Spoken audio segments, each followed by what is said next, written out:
গণতন্ত্র হত্যার জন্য শেখ হাসিনার বিচার চাওয়া উচিত বলে জানিয়েছেন বিএনপি চেয়ারপারসনের উপদেষ্টা জয়নুল আবেদিন ফারুক। জাতীয় প্রেসক্লাবের সামনে খালেদা জিয়া ও তারেক রহমানের মামলা প্রত্যাহারের দাবিতে অবস্থান কর্মসূচিতে যোগ দিয়ে তিনি দাবি করেন ১ কোটি টাকা দুর্নীতির মিথ্যা মামলায় খালেদা জিয়াকে ৫ বছর জেল খাটানো হয়েছে। ৯২,০০০ কোটি টাকা পাচারকারী আর শেখ হাসিনার দোসরদের গ্রেপ্তার করে জরুরি ভিত্তিতে আইনের আওতায় আনা উচিত। অপর অনুষ্ঠানে বিএনপির স্থায়ী কমিটির সদস্য সেলিনা রহমান বলেন, খালেদা জিয়া মৃত্যুর সাথে লড়াই করলেও অন্যায়ের সাথে আপোষ করেননি।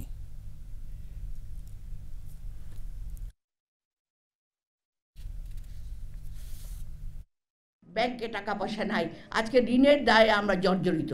এখনো দেখেন আমাদের স্বৈরাচার রয়ে গেছে এবং সেই স্বৈরাচার ভারতে থেকে বিভিন্নভাবে প্রচারণা করছে। সেখানে আমাদের সবাইকে ঐক্যবদ্ধ থাকতে হবে। তারেক রহমান যদি 15 আগস্টের মামলার বিনা কারণে আসামি হতে পারে, খালেদা জিয়া যদি 1 কোটি টাকার জন্য 5 বছর জেল কাটতে পারে, 118টা মামলার জন্য শেখ হাসিনাকে হিন্দুস্তান থেকে 100 বছর জেল